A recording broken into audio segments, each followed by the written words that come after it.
ओम नमो भगवते वासुदेवाय। ओम नमो भगवते वासुदेवाय। ओम नमो भगवते वासुदेवाय। नारायणं नमस्कृत्य नरं चैव नरोत्तमं देवीं सरस्वतीं व्यासं ततो जयमुदीरये। नष्टप्रायेषु भद्रेषु नित्यं भागवत्सेवया भगवती उत्तमश्लोके भक्तिर्भवति नैष्ठिकी। नमो विष्णुपादाय कृष्णपृष्ठाय भूतले श्रीमते भक्तिवेदान्त स्वामिनिति नामिने। नमस्ते सारस्वती देवे गौरवाणी प्रचारिणे निर्विशेष शून्यवादी पाश्चात्य देशतारिणे। श्रीमद् भागवतम स्कंद 1 अध्याय 7 श्लोक संख्या 23।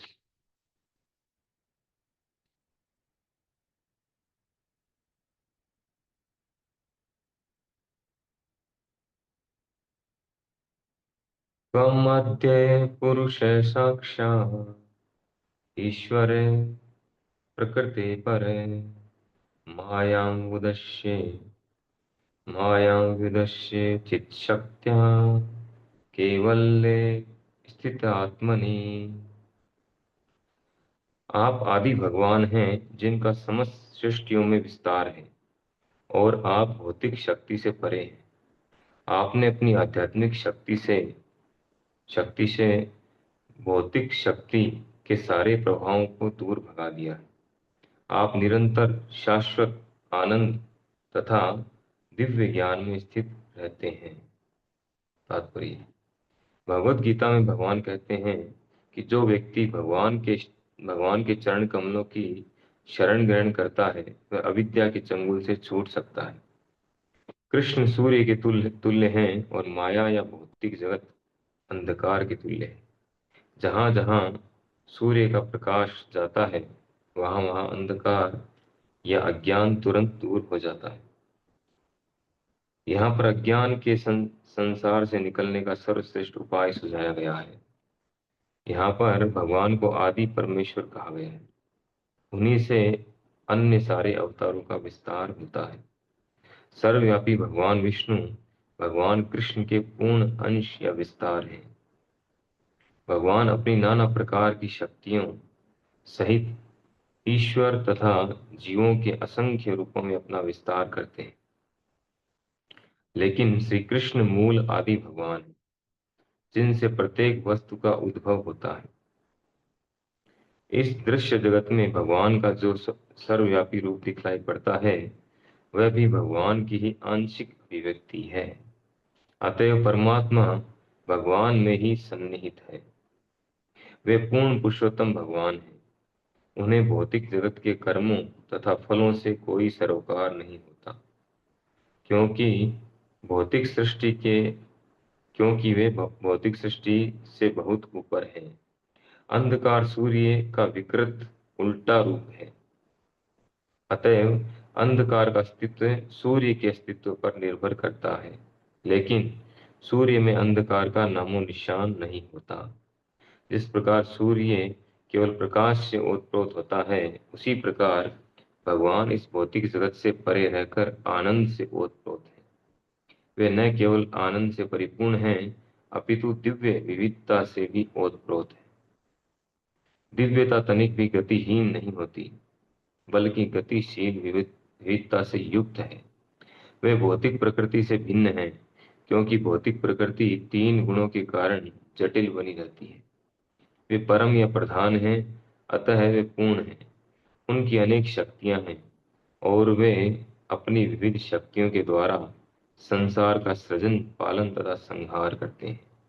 लेकिन उनके अपने धाम में सब कुछ सनातन तथा पूर्ण है। ये संसार केवल ये संसार केवल शक्तियों या शक्तिशाली प्रतिनिधियों द्वारा संचालित न होकर सर्वशक्तिमान के द्वारा उनकी समस्त शक्तियों सहित संचालित होता है। श्रील प्रभुपाद की जय।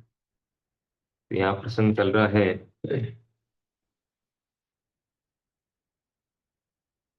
सूत गोस्वामी और शौनक आदि ऋषियों के बीच में भागवतम का प्रसंग है। तो इसमें इस अध्याय में हम देख रहे हैं, पढ़ रहे हैं कई दिनों से कि द्रोणाचार्य का पुत्र अश्वत्थामा वो द्रौपदी के पांचों पुत्रों का वध करके और सिर जो है ले जा करके उनके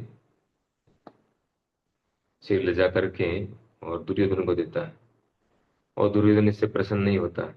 और ये घटना जब पता चलती है अर्जुन को, तो अर्जुन उसको मारने के लिए निकलता है। तो अर्जुन और भगवान श्री कृष्ण निकलते हैं साथ में।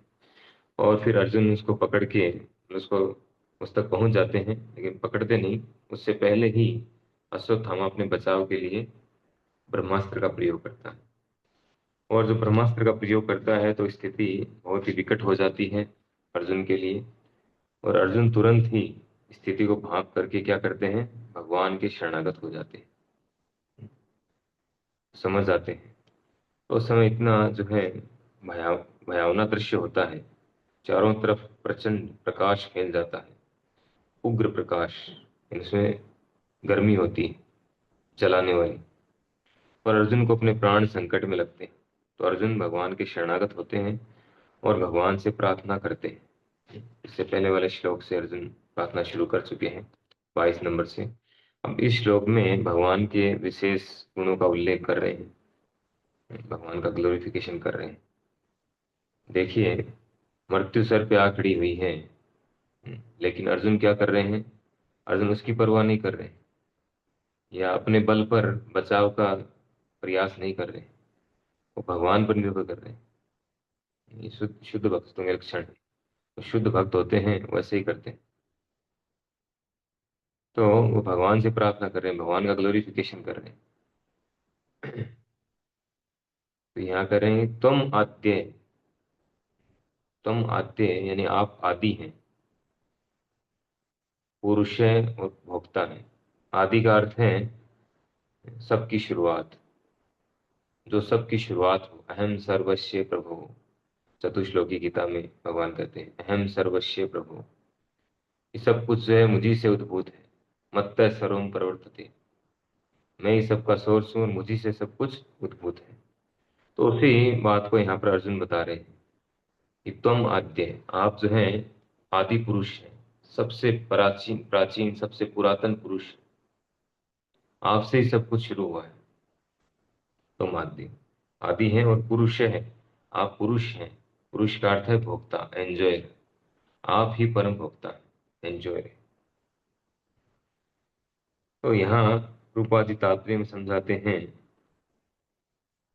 कि भगवत गीता में भगवान कहते हैं कि जो व्यक्ति भगवान के चरण कमलों की शरण ग्रहण करता है वह अविद्या के चंगुल से छूट सकता है। तो अर्जुन इतने इंटेलिजेंट थे कि उन्होंने तुरंत जो है क्या किया, भगवान के शरणागत हो गए और भगवान का ग्लोरिफिकेशन कर रहे हैं, उन्हें प्रसन्न करने का प्रयास कर रहे हैं। तो अविद्या और विद्या दो तरह की चीजें हैं। रूपा जी ने इसको समझाते हुए साथ साथ ही भगवान के गुणों का वर्णन किया है। तो अविद्या और विद्या दो है। अविद्या का अर्थ है अंधकार, अज्ञानता। और विद्या का अर्थ है प्रकाश, तमसो मां ज्योतिर्गमय। कि हम प्रकाश की ओर जाएं, अंधकार से प्रकाश की ओर जाएं। शास्त्रों का यही उद्देश्य है कि हमें अंधकार से प्रकाश की ओर जाना चाहिए। तो भौतिक जगत जो है इसकी तुलना की गई है तम से, अंधकार से। बहिरंगा शक्ति का प्राकट्य है। तो ये अंधकारपूर्ण है।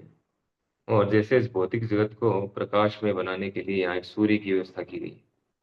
और अंधकार जो है वो क्या है, अंधकार सूर्य का ही एक, सूर्य के द्वारा ही प्रकट है वो। ये बिना सूर्य के अंधकार का कोई अस्तित्व नहीं। अगर सूर्य नहीं हो तो अंधकार का भी कोई अस्तित्व नहीं। सूर्य के कारण ही अंधकार है। जैसे कोहरा है, कोहरा सूर्य से ही बनता है और सूर्य के तेज प्रकाश से वो गायब भी हो जाता है। उसी तरह से सूर्य के द्वारा ही अंधकार होता है और सूर्य के द्वारा ही वो अंधकार चला जाता है। जहाँ सूर्य प्रेजेंट है वहाँ अंधकार नहीं, और जहाँ सूर्य नहीं है वहाँ अंधकार है। तो अंधकार है सूर्य का, सूर्य की एब्सेंस। जहाँ सूर्य नहीं होगा वहां अंधकार है। तो उसी प्रकार इस बात को समझा रहे गुरुपाद जी कि जहाँ सूर्य प्रकाश जाता है वहां अंधकार तुरंत भाग जाता है। उसी प्रकार श्री कृष्ण जो है वो सूर्य सम, सूर्य से तुलना करके बताया गया श्री कृष्ण। तो जहाँ श्री कृष्ण होते हैं वहां माया रूपी अंधकार तुरंत भाग जाता है। माया लेश मात्र भी नहीं रह सकती, माया टिक भी नहीं सकती। यद्यपि माया भगवान की शक्ति है, लेकिन वो भगवान के समक्ष टिकती नहीं। जैसे अंधकार सूर्य के समक्ष नहीं टिकता है, उसी प्रकार माया भगवान के समक्ष नहीं टिकती। तुरंत जो है माया रूपी अंधकार चला जाएगा। तो भगवान के विशेष गुणों में बता रहे हैं आदि। भगवान को आदि कहा गया है। आदि क्यों कहा गया है? क्योंकि सबकी शुरुआत है और उन्हीं से सारे अवतार, सारे विस्तार होते हैं। जितने भी अवतार हैं, रामादि मूर्ति कला नियमेन तुष्टन नाना अवतार मकरोद भुवनेश किंतु कृष्ण स्वयं समुद्भवन पुमानयो गोविंदमादि पुरुषम तम हम भजामि। ब्रह्म संहिता में ब्रह्मा जी कहते हैं कि भगवान के अनेक रूप हैं। राम आदि मूर्तिषु, राम नरसिंह वराह मत्स्य कुरुम, अनंत रूप है भगवान के। लेकिन ये सारे रूप जो हैं ये भगवान के विस्तार हैं। उन्हीं के पूर्ण अंश हैं या कला है या अंश के अंश हैं। मूल जो भगवान है वो श्री कृष्ण। कृष्ण स्वयं समुद्र परम पुमानी, परम पुरुष जो है वो श्री कृष्ण है। उन्हीं से सब कुछ आता है, तो इसलिए उनको आदि कहा गया है। और पुरुष कहा गया है क्योंकि वे एंजॉयर है। वे कुछ, इनको कुछ भी करना नहीं पड़ता है। स्वाभाविक ही ज्ञान बल क्रिया से उनकी शक्तियां अपने आप कार्य करती है। उनको खुद को कुछ नहीं करना पड़ता। वे गोलोक वृंदावन में रहते हैं और वहां पर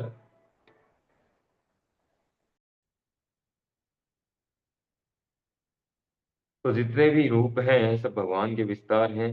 इवन जो परमात्मा रूप है भगवान का, जो सर्वव्यापी कहते हैं, ऑल प्रोवेडिंग, है ना, सभी के अंदर व्याप्त है पूरे ब्रह्मांड में, वो भी जो भगवान का ही एक विस्तार है। आंशिक अभिव्यक्ति, उसको आंशिक अभिव्यक्ति कहा गया। परमात्मा साक्षात्कार तो पूर्ण साक्षात्कार नहीं है, भगवान का आंशिक साक्षात्कार है। पूर्ण साक्षात्कार तो भगवान का साक्षात्कार है। तो बाकी सारे अवतार और भगवान जो है वो क्या है? पुरुष कहा गया क्योंकि एंजॉय है। वो गोलोक वृंदावन में रहते हैं भगवान श्री कृष्ण, और वहां पर केवल एंजॉय करते हैं, लीलाएं करते हैं। बाकी जो सारे कार्य हैं, चाहे आध्यात्मिक जगत के बाकी कार्य हों या इस भौतिक जगत के कार्य हों, उन्हीं के अलग अलग विस्तार ये सारा कार्य करते हैं और उनकी शक्तियां करती हैं। फिर है साक्षात ईश्वर, प्रत्यक्ष ईश्वर है आप। ईश्वर यानी नियंता, कंट्रोलर। तो भगवान एक ही समय पर गोलोक वृंदावन में रहते हैं, गोलोक वृंदावन छोड़ करके नहीं जाते हैं, और एक ही समय पर वो हर चीज को मेंटेन भी कर रहे हैं। अपनी शक्तियों के द्वारा भी कर रहे हैं और अपने विस्तारों के द्वारा भी कर रहे हैं। एकांशिनो स्थित है जगत, गीता के 10वें अध्याय में भगवान कहते हैं अंत में अर्जुन को, इन सब ज्ञान की क्या आवश्यकता है? तुम तो इतना समझ लो कि अथवा बहुनेते ने किम ज्ञाते ने तवार्जुन। इस सब ज्ञान की क्या आवश्यकता है? इतना समझ लो कि मैं केवल मेरे एक अंश से संपूर्ण भौतिक सृष्टि को धारण करता हूँ। केवल एक अंश, एकांशिनो स्थित है जगत। अपने जो पुरुष अवतार हैं भगवान के, महाविष्णु, वो भगवान के अंश के अंश, कला अवतार। जैसे ब्रह्मा जी कहते हैं ना, इसमें एक श्लोक में बताते हैं, विष्णुर्महान से इह यस्य कला विशेषो गोविंदमादि पुरुषम तमहम भजामि। कि वे जो महाविष्णु हैं, महान विष्णु हैं, जिनसे सारे ब्रह्मांड प्रकट होते हैं और सारे ब्रह्मांडों को समेट लेते हैं प्रलय के समय अपने अंदर, वे महाविष्णु कौन हैं? कहते हैं कि विष्णुर्महान स इह यस्य कला विशेषो, वे श्री कृष्ण के कला मात्र हैं। तो उसी बात को भगवान वहाँ गीता में कहते हैं, एकांशिनो स्थितो जगत, कि मेरे एक अंश के द्वारा मैं संपूर्ण भौतिक जगत को धारण करता हूँ, मैं सबको मेंटेन करता हूँ केवल एक अंश के द्वारा। तो भगवान को खुद नहीं आना पड़ता, फिर भी वो प्रत्यक्ष रूप में सभी जगह विद्यमान है। यद्यपि अपने धाम में है, लेकिन फिर भी प्रत्यक्ष रूप में सभी जगह विद्यमान है। परमात्मा रूप में सब जगह विद्यमान है। महाविष्णु के रूप में है, गर्भोदक्षाय विष्णु के रूप में प्रत्येक ब्रह्मांड में है, क्षीरोदक्षाय विष्णु के रूप में प्रत्येक ब्रह्मांड में है, प्रत्यक्ष विद्यमान भी है। तो भगवान स्वयं श्री कृष्ण और उनके बाकी रूपों में तत्वतः कोई अंतर नहीं है, अंतर केवल भाव का है। और प्रकृते परे, भगवान इस भौतिक प्रकृति से परे रहते हैं। उपा जी कह रहे हैं कि उन्हें भौतिक जगत के कर्मों तथा फलों से कोई सरोकार नहीं होता, क्योंकि वो भौतिक सृष्टि से बहुत ऊपर है। उनको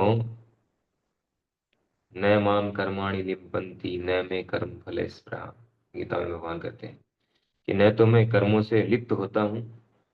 जब भी भगवान यहाँ पर आते हैं भौतिक जगत में लीलाएं करने के लिए, तो कह रहे हैं कि न तो मैं कर्मों से लिप्त होता हूँ, न माम कर्माणि लिप्यन्ति, मुझे कर्म जो बांध नहीं सकते हैं। क्यों नहीं बांध सकते हैं? क्योंकि न मैं कर्म फल स्पृहा, मुझे किसी भी कर्म के फल की आवश्यकता नहीं, स्पृहा नहीं, इच्छा नहीं। मुझे इस भौतिक जगत में कुछ भी प्राप्त करने की इच्छा नहीं है। भगवान तो परात्पर ईश्वर है, सभी कुछ उनका है, और वो आध्यात्मिक जगत में रहते हैं, और आध्यात्मिक जगत में सब कुछ दिव्य है। तो यहाँ की थर्ड क्लास चीजों को कौन चाहेगा? अज्ञानी व्यक्ति ही यहाँ की जो टेम्परेरी वस्तुएं हैं उसको चाहेगा। कामस्ते हर्त ज्ञाना, जिनकी बुद्धि भौतिक कामनाओं द्वारा मारी गई है, वो इन तथाकथित जो है टेम्पररी वस्तुओं को प्राप्त करना चाहता है। तो इंटेलिजेंट है वो तो परमानेंट वस्तु को प्राप्त करना चाहिए। तो भगवान के लिए तो ऐसा कुछ है ही नहीं। भगवान तो जो है स्वयं ईश्वर है, साक्षात ईश्वर है। उनके लिए भौतिक जगत की वस्तुएं कुछ नहीं है, कचरा है। तो वो इन सब चीजों को क्यों चाहेंगे? तो इन सबसे परे है, भौतिक सृष्टि से बहुत ऊपर है। तो यह मायाम विदस्य, मायाम यानी भौतिक शक्ति को विदेश से दूर भगाकर, कैसे? चित शक्त्या, अंतरंगा शक्ति के बल से। भगवान अपनी अंतरंगा शक्ति के बल से इस माया को दूर भगा देते हैं, भौतिक शक्ति के प्रभाव को। तो जब भी भगवान यहाँ आते हैं, भगवान कहते हैं गीता में, अजोपि सन् नव्य आत्मा भूतानाम ईश्वरोपि सन् प्रकृतिम स्वाम अधिष्ठाय संभवामि आत्माया, कि यद्यपि मैं अजन्मा हूँ, अजो अपि सन, अव्यय आत्मा, यद्यपि मैं अजन्मा हूँ, अव्यय हूँ, और सभी का ईश्वर हूँ, भूतानाम ईश्वरो अपि सन, तो ये सब होते हुए भी मैं यहाँ पर प्रकट होता हूँ। तो ऐसा नहीं भगवान की मजबूरी है आना। वो यहाँ आते तो किस प्रकार से आते हैं? प्रकृतिम स्वाम अधिष्ठाय, वो अपनी अंतरंगा शक्ति के द्वारा यहाँ प्रकट होते हैं। प्रकृतिम स्वाम अधिष्ठाय संभवामि आत्ममाया, अपने ही स्वयं के स्वरूप में। ऐसा नहीं हमारे जैसा भौतिक शरीर लेकर के आते, नहीं। और स्वयं डिसाइड करते हैं कहाँ आना है, कब आना है, किस समय, किस तरह से आना है, खंबे से निकलना है, कि और कहाँ से कैसे निकलना है, कहाँ से प्रकट होना है, वो सब भगवान स्वयं डिसाइड करते हैं। तो प्रकृतिम स्वाम अधिष्ठाय, अपनी अंतरंगा शक्ति के द्वारा भगवान यहाँ पर प्रकट होते हैं। संभवामी आत्माया, अपने आप को प्रकट करते हैं। भगवान इस भौतिक प्रकृति पर निर्भर नहीं है। भौतिक प्रकृति, कोई भी प्रकृति हो, भौतिक व आध्यात्मिक, भगवान किसी पर निर्भर नहीं है। भगवान तो ईश्वर है, शक्तिमान है, और शक्ति हमेशा शक्तिमान के कंट्रोल में होती है, न कि शक्तिमान शक्ति के कंट्रोल में होता है। और शक्तिमान शक्ति के कंट्रोल में है, तो फिर वो शक्तिमान कैसे हुआ? फिर तो शक्ति ज्यादा पावरफुल हो गई। तो भगवान अपनी अंतरंगा शक्ति के द्वारा माया के प्रभाव को खत्म कर देते हैं।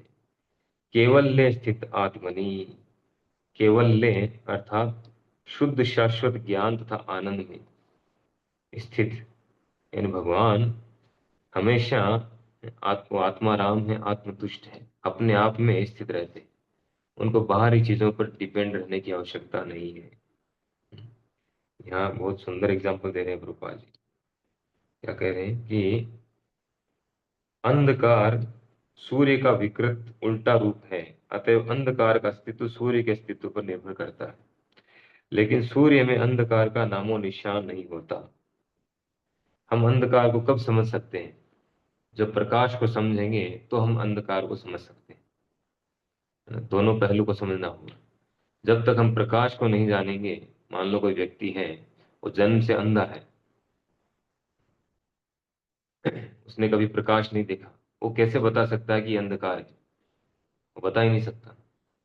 अंधकार की परिभाषा तभी समझ में आएगी जब प्रकाश की परिभाषा समझ में आएगी। जैसे उल्लू है, उल्लू दिन में नहीं देख पाता है, जैसे ही सूर्योदय होगा उल्लू को दिखना बंद हो जाएगा, वो केवल रात को दिखता है उसको। तो उसने हमेशा रात को ही देखा है, दिन को नहीं देखा, तो उसके लिए सूर्य है ही नहीं, प्रकाश नाम की चीज है ही नहीं, तो वो अंधकार को भी नहीं समझ सकता है। दुख को हम तभी समझ पाते हैं जब सुख का पता चलता है। सुख क्या है, सुख की परिभाषा पता चलेगी, या सुख के बारे में थोड़ा अनुभव होगा, तब हम समझ पाएंगे कि दुख है, दुख को रिकॉग्नाइज कर पाएंगे। अगर हम हमेशा से दुखी हैं, दुख में ही रह रहे हैं, जैसे कोई बीमार व्यक्ति है, जन्म से बीमार है, उसको स्वस्थ व्यक्ति क्या होता है ये पता नहीं चल सकता कि स्वास्थ्य क्या होता है, सही स्वास्थ्य क्या होता है, या स्वस्थ व्यक्ति कौन हो सकता है, वो कभी नहीं समझ पाएगा। उसने कभी अनुभव ही नहीं किया, वो तो हमेशा से बीमार रहा है, जन्म से ही। तो उसी प्रकार से अंधकार का पता तब चलता है जब प्रकाश का पता हो। तो सूर्य, अंधकार जो है सूर्य के अस्तित्व पर निर्भर करता है, लेकिन सूर्य में अंधकार का नामो निशान नहीं होता। यद्यपि अंधकार का अस्तित्व पूरी तरह से सूर्य पर निर्भर है, लेकिन फिर भी सूर्य में अंधकार का नामो निशान नहीं है। सूर्य हर समय प्रकाश से ओतप्रोत रहता है। तो ये एग्जाम्पल दिया है भगवान की स्थिति को समझाने के लिए। तो उसी प्रकार भगवान भौतिक जगत से परे रहकर आनंद से ओतप्रोत रहते हैं। यद्यपि ये भौतिक जगत उन्हीं की उन्हीं की शक्ति का विस्तार है, भगवान की शक्ति का विस्तार है। उनकी जो आध्यात्मिक शक्ति है उसका विकृत प्रतिबिंब है। जैसे अंधकार सूर्य का विकृत रूप है, अंधकार सूर्य का विकृत रूप है, प्रकाश का विकृत रूप है अंधकार। उसी तरह से भौतिक जगत जो है वो आध्यात्मिक जगत का विकृत रूप है, उल्टा उल्टा प्रतिरूप है। तो भगवान यद्यपि इन सब के सोर्स हैं, लेकिन भगवान में लेश मात्र भी भौतिक तत्व नहीं है, माया शक्ति नहीं। वहां पर माया शक्ति छू ही नहीं सकती आध्यात्मिक जगत को। आध्यात्मिक जगत या भगवान में ये अंधकार या माया का लेश मात्र भी नहीं है, जैसे सूर्य में अंधकार का लेश मात्र भी नहीं। और भगवान हर समय आनंद में रहते हैं, आनंद से ओतप्रोत रहते हैं। और कह रहे हैं कि केवल न केवल आनंद से परिपूर्ण है, अपितु दिव्य विविधता से भी ओतप्रोत है, वैरायटी। वहां पे वैरायटी भी बहुत ज्यादा है, यहाँ तो कुछ भी वैरायटी नहीं। आध्यात्मिक जगत में जितनी वैरायटी है वो यहाँ पे हो ही नहीं सकती। तो बता रहे हैं कि दिव्यता तनिक भी गतिहीन नहीं होती। जो दिव्यता है, स्पिरिचुअलिटी, वो गतिहीन नहीं है। वहां कुछ भी डेड नहीं है। गतिहीन होता है भौतिक जगत। भौतिक जगत गतिशील इसीलिए है क्योंकि यहाँ पर आत्मा है, शरीर में आत्मा है तभी ये गतिशील है। क्योंकि आत्मा जो है वो आध्यात्मिक तत्व है, भौतिक तत्व नहीं। तो जो आध्यात्मिक तत्व है वो हमेशा गतिशील रहता है। इवन हम देखते हैं, हम सो भी जाते हैं, पूरी तरह से नींद में होते हैं, गहरी नींद में, तो भी आत्मा की वजह से हमारा मन एक्टिव रहता है, हमारे फेफड़े एक्टिव रहते हैं, हमारा हार्ट एक्टिव रहता है, आत्मा की वजह से। क्योंकि आत्मा कभी सोता नहीं, आत्मा एनी टाइम जागता है। सोना तो तमोगुण का लक्षण है, आत्मा हर समय एक्टिव रहता है। तो जो आध्यात्मिक तत्व है वो हर समय एक्टिव रहता है। तो इस छोटे से एग्जाम्पल से हम समझ सकते हैं कि आत्मा इतना छोटा स्फुलिंग है, इतना छोटा सा कण है, आध्यात्मिक जगत का भगवान का छोटा सा कण है, वो पूरे शरीर को एक्टिव रखता है और 24 घंटे एक्टिव रहता है। तो आप सोचिए, आध्यात्मिक जगत जो है पूरी तरह से वो तो आध्यात्मिक है, वहां तो भौतिकता का लेश मात्र भी नहीं है। यहाँ तो हम आध्यात्मिक तत्वों को देख भी नहीं पाते, इतना सूक्ष्म रूप में आध्यात्मिक तत्व है, इतने सूक्ष्म सूक्ष्म कण है एक एक शरीर के अंदर, फिर भी उस पूरे भौतिक जगत को एक्टिव कर रखा है इन छोटे छोटे कणों ने। तो विचार करने की बात है कि जो आध्यात्मिक जगत है वहां तो सब कुछ आध्यात्मिक है, वहां कुछ भी भौतिक नहीं है, तो वहां कितना एक्टिव होगा। वहां तो कुछ डीएक्टिव है ही नहीं, कुछ भी स्टॉप नहीं है, एनी टाइम सब कुछ चलता रहता है, वो हर समय गतिशील रहता है, बल्कि गतिशील विविधता से युक्त है। कह रहे हैं कि दिव्यता तनिक भी गतिहीन न नहीं है, बल्कि गतिशील विविधता से युक्त है। गतिशीलता तो है ही, साथ ही साथ विविधता भी है, वैरायटी भी है। तो भगवान भौतिक जगत से परे रहते हैं। कह रहे हैं कि भौतिक प्रकृति 3 गुणों के कारण जटिल बनी रहती है, लेकिन भगवान परम या प्रधान है, अतः वे पूर्ण है। अगर किसी भी तरह की अपूर्णता होगी तो परम नहीं होंगे। परम का मतलब ही यही है कि वे पूर्ण है, उनमें किसी प्रकार की कमी नहीं है, अपूर्णता नहीं है। ओम पूर्णमदः पूर्णम इदम पूर्णात् पूर्णमुदच्यते पूर्णस्य पूर्णमादाय पूर्णम एव अवशिष्यते। ईशोपनिषद के उस मंत्र 1 में बताया गया है कि भगवान पूर्ण है। ओम पूर्णमदः पूर्णम इदम, वो पूर्ण है, और उनसे निकलने वाली प्रत्येक इकाई भी पूर्ण है, चाहे भौतिक जगत ही क्यों ना हो। भौतिक जगत भी अपने आप में पूर्ण है, जिस पर्पज के लिए बनाया गया है उस पर्पज के लिए पूर्ण है। और भगवान से कितनी ही ऐसी इकाइयां निकलती जाएं, वो हमेशा पूर्ण बने रहते हैं, किसी तरह की कोई कमी नहीं आती उनमें। और वापस उनमें चला भी जाए सब कुछ, उनके अंदर चला जाए, फिर भी वो पूर्ण बने रहते हैं, ऐसा नहीं बढ़ गए। 1+1=1 और 1-1=1। ये फॉर्मूला चलता है, वहाँ की गणित अलग है। आध्यात्मिक जगत में भगवान से कितने ही विस्तार हो जाएं, फिर भी भगवान पूर्ण रहते हैं, और वापस उन्हें मिल जाए तो भी वो वैसे ही रहते हैं, किसी तरह कोई परिवर्तन नहीं। यहाँ पे 1-1 करते ही 0 हो जाएगा, 1+1 करते ही 2 हो जाएगा। तो यहाँ की गणित अलग है। तो इस प्रकार से यहाँ अंत में प्रभुपाद जी कह रहे हैं कि उनकी शक्तियां, उनकी अनेक शक्तियां हैं, और वे अपनी विविध शक्तियों के द्वारा संसार का सृजन पालन तथा संहार करते हैं। लेकिन उनके अपने धाम में सब कुछ सनातन तथा पूर्ण है। इस सृजन सृजन पालन और संहार, सृष्टि करना, उसका पालन करना, उसका संहार करना, ये सारे जो कार्य हैं ये केवल इस भौतिक जगत में होते हैं। आध्यात्मिक जगत में ये सब कार्य नहीं होते, क्योंकि वो तो सनातन है, हमेशा से है, हमेशा रहेगा। वहाँ किसी तरह का कोई घटत बढ़त नहीं होती, परिवर्तन नहीं आता। इस तरह का जो परिवर्तन है यह नहीं आता, वो सनातन है। ये सर्जन होना, पालन होना, संहार होना, फिर सृष्टि होना, फिर संहार, फिर सृष्टि, फिर संहार, ये सब तो यहीं चलता है भौतिक जगत में। तो ये संसार केवल शक्तियों या शक्तिशाली प्रतिनिधियों द्वारा संचालित न होकर, तो अंत में प्रभुपाद जी कंक्लूजन दे रहे हैं, जो समझने वाली बात है मुख्य रूप से, कि जनरली हम समझते हैं चमत्कार को नमस्कार, थोड़ा सा कोई चमत्कार दिखाए उसी को हम नमस्कार करते हैं। जबकि वास्तव में ये संपूर्ण भौतिक जगत भगवान के द्वारा संचालित है, भगवान अपनी शक्तियों के द्वारा इसको संचालित कर रहे हैं। तो अल्टीमेटली ये सब भगवान के द्वारा हो रहा है, इसको हमें समझना चाहिए। लोग क्या करते हैं कि ये जो छोटे मोटे शक्तिशाली लोग हैं, जिनको कुछ पावर दे रखा है भगवान ने, शक्ति दे रखी है संचालित करने के लिए, उन्हीं को सब कुछ मान बैठते हैं, उन्हीं को सर्वेश्वर मान लेते हैं। जैसे ब्रजवासी इंद्रदेव की पूजा करते थे, भगवान ने क्या किया, तुरंत उस पूजा को रुकवा दिया कि नहीं, नहीं करना है।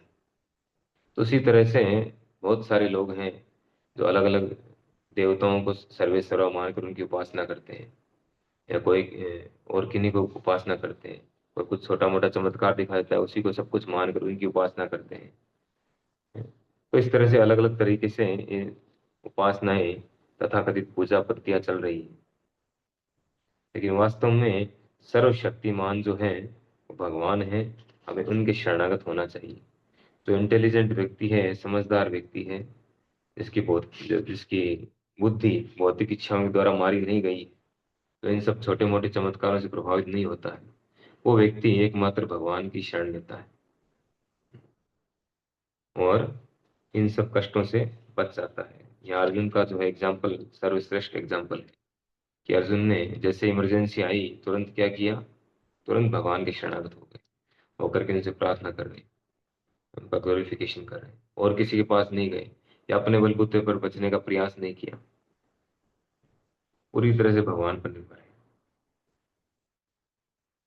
तो इस तरह से हमें भगवान के शरणागत रहना चाहिए। हरे कृष्ण। श्रीमद् भागवत महापुराण की जय। श्री प्रभुपाद की